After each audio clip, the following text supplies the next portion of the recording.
preciso de ti, Senhor. Tua face eu quero. Avivamento. E nessa caminhada de avivamento, nós fizemos uma sequência, e Deus foi colocando no nosso coração uma sequência muito bonita, e nós, como eu comentei quinta-feira, sem a menor pretensão, nós acabamos lendo o livro de Esdras e trabalhando, meditando no livro de Esdras em cima do avivamento. E nós entendemos que avivamento é um chamado. Avivamento é despertamento. Avivamento é um compromisso. Avivamento é comportamento. Avivamento é vida no altar. Avivamento é perseverança. Avivamento é guardar os mandamentos de Deus. Avivamento é confissão. Avivamento é jejum. Avivamento é esperança. Avivamento é oração. Neemias é o livro que vem após o livro de Esdras. E no capítulo 1, você abriu aí a sua Bíblia em Neemias, capítulo 1? Amém. O tema da nossa mensagem nesta noite é avivamento é oração. Neemias, capítulo 1, fala desse novo personagem que acontece na palavra de Deus, chamado por Deus para reconstruir o templo, Jerusalém e os muros de Jerusalém. Avivamento é um assunto que tem que ser tratado com oração, porque o avivamento é uma série de componentes que nós estamos vivendo e que reflete a nossa realidade atual. Estamos vivendo o Janeiro Negro. Nunca vivemos um janeiro igual a esse. E eu dei um relatório para a igreja nessa manhã e o repito agora à noite. Nos primeiros dias de janeiro, um general iraniano deu ordens para que 2 mísseis fossem disparados contra um avião de passageiros. 176 pessoas, passageiros que estavam de viagem, foram mortos subitamente. Nem perceberam. Os 2 mísseis atingem aquele avião e pronto. Aquelas pessoas estão mortas imediatamente. Há uma represária. Os Estados Unidos, usando um drone teleguiado, mata esse general iraniano que deu ordens para a derrubada do avião. Isso causou uma comoção no Iraque, algo assim enorme, e uma grande multidão foi ao sepultamento desse general. 56 pessoas morreram pisoteadas nesse sepultamento e centenas ficaram feridas, pois todas elas estavam ali, no mesmo lugar, vivendo a mesma dor, o mesmo luto. Dias após esse sepultamento, os iranianos, o povo iraniano descobre que o grande culpado desse genocídio foi esse general. E agora eles se revoltam contra a liderança do seu país e mais uma vez eles vão para a rua para uma passeata e mais uma vez nós vemos as pessoas sendo mortas, as pessoas sendo pisoteadas, sendo atacadas pelo governo. Em seguida, um terremoto na Turquia, perto de uma usina nuclear, matou 35 pessoas e deixou 1.500 feridos. Outro terremoto, agora no Caribe, 7,7 na escala Richter. Na Austrália, as chamas mataram 24 pessoas e 500 mil animais morreram. Em seguida, a Austrália vive uma inundação devido a uma grande chuva e mais morte e mais desgraça. O vulcão nas Filipinas tirou 100 mil pessoas de suas casas. 100 mil. Outro terremoto agora no Peru, 5,4 na escala Richter. Na Indonésia, uma inundação mata 21 pessoas. No Espírito Santo e Minas Gerais, inundação mataram 57 pessoas e deixaram 45 mil desabrigadas. No Rio de Janeiro, as águas foram contaminadas e nós morremos de medo com essa contaminação. Quem não teve medo? E todo mundo comprando água mineral. E algumas pessoas nem banho mais tomam. Isso é desculpa esfarrapada, hein? Fuga em massa no Paraguai. 76 bandidos de alta periculosidade fugiram. Brasileiros que cumpriam pena lá fugiram. Não sei como, pela porta da frente, mas tinha um cadeado. Queria saber quem abriu o cadeado. Fugiram para o Brasil. Voltaram para o Brasil e estão aí, né? Prontos para as suas atividades. E quando nós pensávamos que tudo tinha terminado, coronavírus. 260 mortos até o dia de ontem, hoje eu não vi, e mais de 12 mil infectados em 24 países. Mediante a tudo isso, eu quero dizer para você, mais uma vez, Jesus está voltando. Eu tenho medo do fevereiro. Porque se janeiro foi assim, fala comigo, você já viveu um calor tão intenso e tão ardido quanto esse de janeiro? Tá certo, a gente sente calor, fica suado, mas a coisa tá assim, eu não sei quanto a você, mas quando bate na orelha, o negócio queima, que é uma coisa terrível. O clima está totalmente mudado. Ao mesmo tempo que chove, o calor não passa. É uma sensação térmica terrível. Jesus está voltando. E a palavra do Senhor nos garante um avivamento.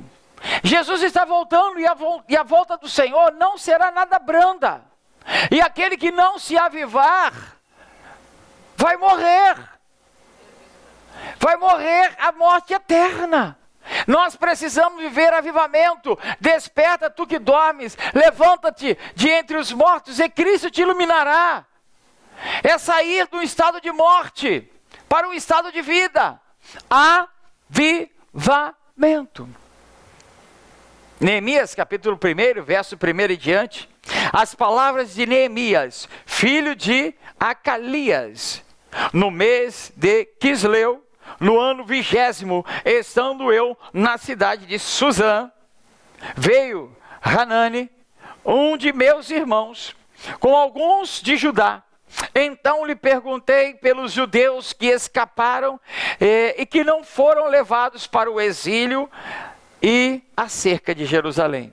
Disseram-me, os restantes que não foram levados para o exílio e se acham lá na província, estão em grande miséria e desprezo. Os muros de Jerusalém estão derrubados e as suas portas queimadas. Tendo eu ouvido estas palavras, assentei-me e chorei e lamentei por alguns dias e estive jejuando e orando perante o Deus dos céus. E disse, Senhor, Deus dos céus, Deus grande e temível, que guardas a aliança e a misericórdia para com aqueles que te amam e guardam os teus mandamentos.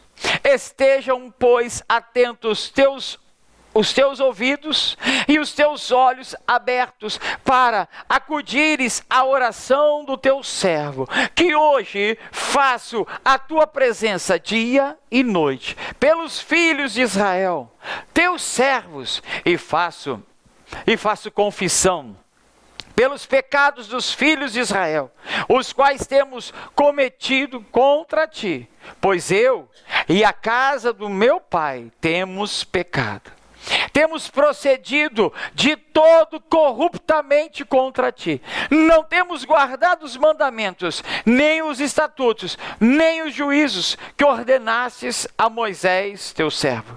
Lembra-te da palavra que ordenastes a Moisés, teu servo, dizendo: se transgredirdes, eu vos espalharei por entre os povos. Mas, se vos converterdes a mim, e guardardes os meus mandamentos, e os cumprirdes, então, ainda que os vossos rejeitados estejam pelas extremidades dos céus, de lá os ajuntarei e os trarei para o lugar que tenho escolhido para ali fazer habitar o meu nome.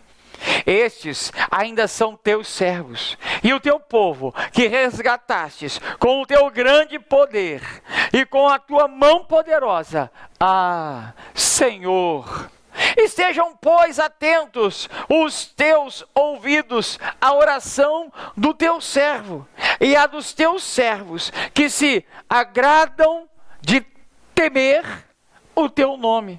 Concede que seja bem sucedido hoje o teu servo, e dá-lhe mercê perante este homem. Nesse tempo eu era copeiro do rei. Neemias é o copeiro do rei. Neemias é um escravo, um homem judeu, que, mediante ao ataque da Babilônia, conquistou todo Jerusalém, todo Israel, e levou os principais cativos. Ele foi para a Babilônia. Lá ele se torna copeiro do rei. Qual o salário de Neemias? Não tem salário. Quais os direitos de Neemias? Não tem direitos. Neemias devia ser um homem inteligente, bem afeiçoado, e falava bem, tinha um bom comportamento, se destacou. Quando ele se destaca, colocaram ele como copeiro do rei. Mas, preste atenção, Neemias era um escravo, retirado da sua casa, retirado da sua família, retirado dos seus direitos civis, retirado dos seus direitos econômicos, retirado dos seus direitos sentimentais, e isso à força. Obrigado, ele serve. Obrigado, ele é um garçom do rei Artaxerxes. Tudo. Ele perde o direito, ele não tem mais direito de casar. Ele só vai casar se for-lhe dado alto. Mas eu quero dizer uma coisa que acontecia. Quem servia ao rei, Daniel, Misael e seus companheiros, normalmente moravam na casa do rei. E para que, não houvesse graça entre os homens e as mulheres, ainda eram castrados. Ainda eram castrados. Isso não quer dizer que eles se transformavam em homossexuais, mas eles eram castrados. Você imagina, para um homem, você imagina, para uma pessoa cheia de sonhos, você agora é um escravo. Ah, mas ele está lá trabalhando na casa do rei, mas a que preço? A que preço? Tecnicamente falando, Neemias não é nada. Tecnicamente falando, Neemias é um ninguém. Tecnicamente falando, Neemias não tem nada. Tecnicamente falando, Neemias não existe mais. Agora ele é o copeiro do rei. Só isso. Porque uma tragédia aconteceu na vida dele. Porque uma tragédia aconteceu na nação dele. Sabe qual foi a grande tragédia? Pecado. Abandonar a Deus. Trocar Deus pelas obras da carne. Trocar o adorar a Deus para adorar a outros deuses. Esquecer-se do grande agir de Deus na vida do povo de Israel. Diga misericórdia. Quantas vezes nós estamos iguais? Quantas vezes nós estamos nos esquecendo das grandes obras de Deus na nossa vida? Quantas vezes nós estamos esquecendo aquela oração que nós fizemos, aquela súplica que nós apresentamos a Deus, aquele choro e Deus respondeu. Ah, mas já faz tanto tempo. Tem que ter tempo? Só pode ser coisa... Eu estou vivendo até hoje a morte e ressurreição de Jesus Cristo. A melhor coisa que aconteceu sobre a face da terra para a humanidade. E isso já tem quase 2000 anos. Graças a Deus que aconteceu. Eu não posso esquecer, como também não posso esquecer de toda a oração, de todo o clamor que eu fiz para que Deus pudesse me dar um filho. E Ele me deu. Deu 2. Pedi 1, deu 2. Pedi o terceiro, não. Queria tanto ter uma filhinha. Não aconteceu, mas aí isso não foi culpa de Deus, é culpa da minha metade, né? Mas eu não esqueço tantas orações, tantas lágrimas derramadas, tanto sofrimento. Depois, quando o médico falou, olha, ele tem um problema de rins. E quando ele sair, nós precisamos estar no hospital neonatal. Porque numa maternidade neonatal, porque quando ele sair, ele vai direto para o CTI neonatal, porque ele tem um problema de rins, o rim dele, olha aqui na ultra, eu não via nada, né? Olha como é que está inchada o rim dele, a barriguinha dele, e a gente naquela apreensão e oração, e a gente, né, com o coraçãozinho apertado, os avós todos ali esperando, tinha uma multidão na verdade, né? E o médico chegava, olhava assim e falava, tem muita gente ainda, vou esperar eles irem embora. Ninguém arredava pé, estava todo mundo lá. Aí ele chegou uma hora que ele entrou lá, falou, vamos embora, né? Vamos embora porque ninguém vai embora mesmo, então vamos embora porque vamos começar esse negócio. Quando a criança nasce, ela nasce perfeita. Quando a criança cresce, ela cresce perfeita. E eu vou esquecer do que Deus fez. Eu vou esquecer da maravilha de Deus, da nossa vida. Eu não posso esquecer. E se eu for contar todos os milagres, nós vamos passar bastante tempo aqui. Eu não tenho esse tempo. Mas eu não posso esquecer daquilo que Deus fez. E o povo de Israel se esqueceu. E o povo de Deus ainda continua se esquecendo. E continua trocando Deus por festa da carne, por desejo da carne, por alegrias momentâneas, por palavras que se vão ao vento. E esquece da verdadeira palavra, da profundidade da palavra de Deus. Quantas pessoas você conhece assim, tecnicamente, e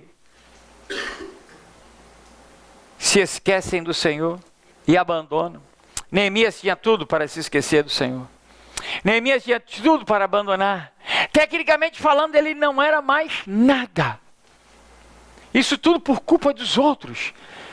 Ele continuava sendo um servo do Senhor, mas por culpa dos outros. Por culpa minha, por culpa sua, por culpa nossa, muitas vezes a nossa família está sofrendo, a nossa casa está sofrendo, a nossa igreja está sofrendo, a nossa congregação está sofrendo, muitas vezes por culpa nossa. Temos culpa. E somos reduzidos a nada. Eu sou assim, você é assim, nós somos assim. O que nos iguala ao mundo? Você já pensou? O que nos iguala ao mundo? Eu vou responder para você: tudo. Eu sou igual a qualquer um daqueles que estão porta afora. O que nos diferencia do mundo? O temor de Deus e a oração. Neemias, ele tecnicamente não é nada, é igual a todo mundo. E ele se parece com todo mundo. Mas, quando se olha Neemias no profundo, havia algo diferente nele: temor e tremor, temor e oração. Avivamento é oração, é temor ao Senhor, é ser diferente do mundo, para ser especial para Deus. O temor de Deus faz com que eu me importe com o meu próximo. O temor de Deus faz com que eu me importe com a palavra. O temor de Deus faz com que eu me importe com os enfermos. O temor de Deus faz com que eu me importe com os perdidos. O temor de Deus faz com que eu me importe com os meus inimigos e com os meus amigos. O temor de Deus me faz perguntar. E Neemias, ele se encontra com os seus irmãos e ele pergunta: como estão os exilados de Israel? Quando eu pergunto, eu quero uma resposta. Quando eu pergunto, eu estou interessado. Eu estou interessado no povo que Deus colocou sobre a terra, que Deus entregou o seu filho para salvá-los. Eu estou interessado nesse povo que está espalhado pela terra e que precisa de salvação, inclusive o povo chamado minha família. É por isso que eu estou a cada dia à busca de respostas. O temor de Deus me faz ouvir o que Neemias ouviu. No versículo 3, os restantes que não foram levados para o exílio se acham lá na província e estão em grande miséria, desprezo, e os muros estão derribados. Estão em grande miséria e desprezo. Sem Jesus é miséria e desprezo. O diabo não tem nada para acrescentar na nossa vida, porque ele é ladrão, ele é bandido, ele veio para matar, roubar e destruir. Mas o Senhor veio para nos dar um presente: vida eterna, vida abundante. Meu irmão, minha irmã, ouça o clamor, ouça o gemido, ouça o ranger de dentes desse povo que está sofrendo, que está se perdendo, que está entregando por ignorância, por dureza de coração, por inconsequência, está entregando a sua alma ao inferno, está entregando a sua alma à morte, está entregando a sua alma à derrota.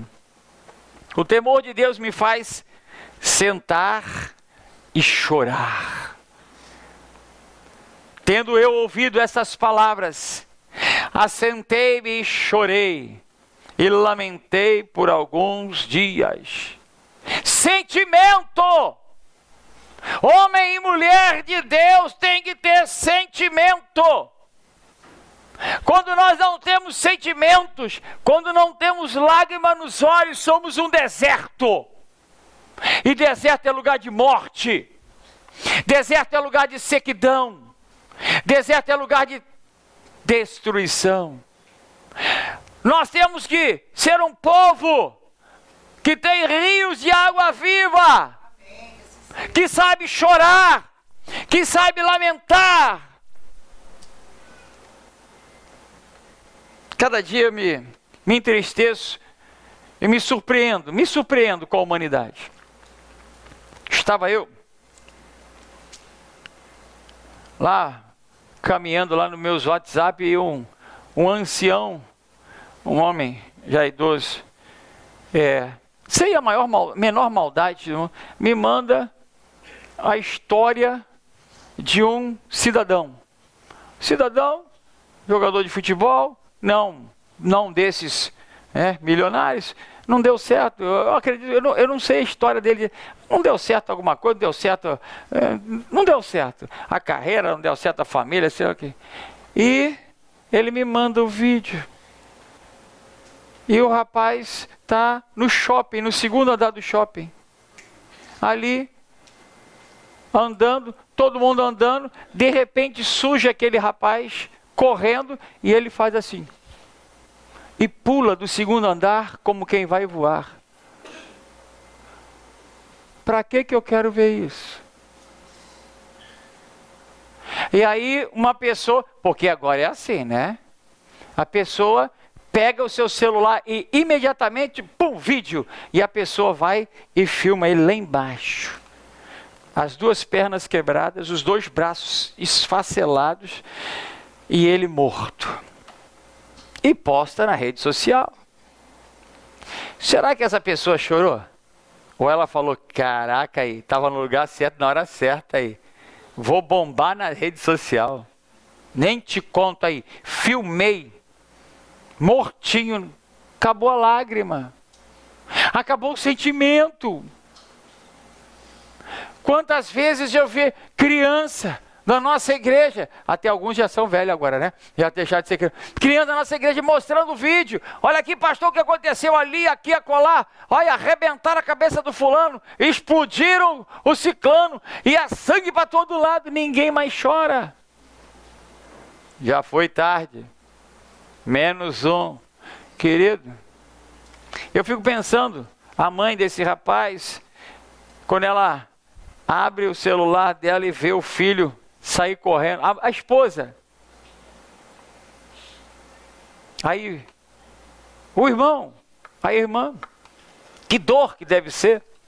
Ele assistir aquele momento tão terrível, né, de desespero. Nós temos que ter lágrimas. Não temos que ter curtidas no Facebook. Nós temos que ter lágrima nos olhos. Neemias, ele soube a notícia do povo e ele sentou e chorou. Temor de Deus me faz sentar e chorar. Isso é avivamento. O resto não é nada. Chorar a dor da perda, chorar a dor da miséria, chorar a dor do meu irmão. O temor de Deus me faz orar. Eu chorei, eu lamentei por alguns dias, estive jejuando e orando perante o Deus dos céus. Isso é avivamento. É orar pelo Rio de Janeiro, é orar pelas águas que nós bebemos, é orar pelo Espírito Santo, por Minas Gerais, que as pessoas estão morrendo e perdendo tudo. Você imagina o que é perder tudo que você tem dentro de casa? Já não é muita coisa. Mas você imagina que é perder toda a sua mobília, todos os seus eletrodomésticos, toda a comida e toda a roupa e todas as lembranças, fotografias, documentos e coisas do gênero. Perde-se tudo porque a água vem para... Eu tenho que chorar. Eu tenho que orar por esse povo, para que Deus os conforte, para que eles encontrem no Senhor a resposta para a sua dor, para a sua luta. O temor de Deus nos faz orar a Deus. Mas pastor, tem como orar para outro? Tem muita gente orando para o capeta. Bem feito. Povo metido, povo orgulhoso, povo de dura cerviz, orando para o capeta. Neemias sabia que aquele povo tinha errado, pecado, e ele está lá chorando, e disse: ah, Senhor Deus dos céus, Deus grande e temível, que guardas a aliança e a misericórdia para com aqueles que te amam, e guarda os teus mandamentos. Orar a Deus, exaltar o nome do Senhor, é glorificar o nome do Senhor, é fazer pedido ao Senhor. Ah, Deus de misericórdia, ah, Deus temível, que guarda a aliança. Isso é que move o coração de Deus. Isso é que mostra um homem, uma mulher avivada, que tem temor, que tem oração, que tem clamor. O temor de Deus nos faz lembrar que Deus tem atentos ouvidos. Olha que coisa bonita. Aleluia, graças a Deus. Quem não tem avivamento, não tem temor, não tem oração e não se lembra. Mas Neemias, ele se lembra. E ele diz no versículo 6: estejam, pois, atentos os teus ouvidos e os teus olhos abertos. Avivamento é orar ao Senhor, entendendo que Ele ouve a sua oração, seja ela a qual for, desde que não seja ela uma oração maligna, porque tem oração maligna beça, tem muita gente fazendo oração maligna. A oração maligna, Deus não vai responder, ou vai responder da forma correta. Agora, quando você ora a oração verdadeira, Deus, Ele atende, Ele tem ouvidos para ouvir a tua oração. Deus tem olhos abertos para te enxergar. Não importa se você é o copeiro do rei, se você não é mais nada da sociedade, se ninguém se lembra de você. Eu me lembro, hoje eu estava olhando lá a foto, pastor Wilson Santos veio aqui pregar há alguns anos atrás. Ele era apenas um mendigo. Na sociedade ele não era mais ninguém, era um mendigo que estava jogado na sarjeta, um mendigo que estava jogado ali no chão da vida, até que Deus se lembra dele. Os olhos do Senhor estão abertos, os ouvidos do Senhor estão atentos, e eles imediatamente reconhecem, e Deus manda um homem ali para falar do evangelho, da salvação, e aquele homem é resgatado. Hoje, um homem de Deus, servindo ao Senhor, não importa quem você é, não importa o que você tem, o que você esteja vivendo, fazendo hoje, os olhos do Senhor estão abertos, os ouvidos do Senhor estão atentos, para acudir à oração. Termozinho que a gente não usa mais, né? Me acode aqui. Ninguém mais fala, me acode aqui. Me ajuda aqui, me dá a mão. Né? Mas acudir é socorrer. Acudir é visitar. Acudir é abençoar. Deus está pronto para te socorrer, para te acudir, para te abençoar, para estender a mão sobre ti, para estender a mão sobre a tua vida, sobre a tua casa, sobre a tua parentela, sobre aqueles que são teus. Deus não fecha os ouvidos para aquele que se desperta diante dele. Neemias, ele acordou de entre os mortos, ele se levantou e o Senhor agora está iluminando. Porque o ouvido do Senhor está atento e os olhos do Senhor estão abertos para acudir, para presença diária, para presença noturna. A oração do teu servo, que hoje faço a tua presença dia e noite. Não descansa, não cochila, não dorme o guarda de Israel, e ele está a te atender dia e noite sem parar. Ele está lá na tua presença, você o clama e ele responde com perdão para todos os nossos pecados. Diz o versículo 6: teus servos, faço confissão pelos pecados dos filhos de Israel, os quais temos cometido contra ti, pois eu e a casa do meu pai temos pecado. Deus, ele tem perdão para todos os nossos pecados. Avivamento é orar ao Senhor em busca do perdão que só Deus tem para a sua vida, em busca do perdão que só o Senhor pode ministrar na sua vida. Avivamento, meu irmão, avivamento, minha irmã, é oração. É o desejo de ser ouvido realmente. Foi o que Neemias fez, ele foi ser ouvido realmente. Avivamento é a oração de um povo temente. Avivamento é a oração pelo sucesso, não pelo insucesso. Avivamento é a oração que traz sucesso onde? Na obra de Deus. Que traz sucesso onde? Na busca da vitória. Que traz sucesso onde? Na cura da nação. Que traz sucesso onde? No restaurar dos muros. Neemias, ele recebe a informação: os muros de Israel ainda estão derribados. Precisamos restaurar os muros. Precisamos trazer segurança para a nossa casa. O que traz segurança na tua casa? Oração.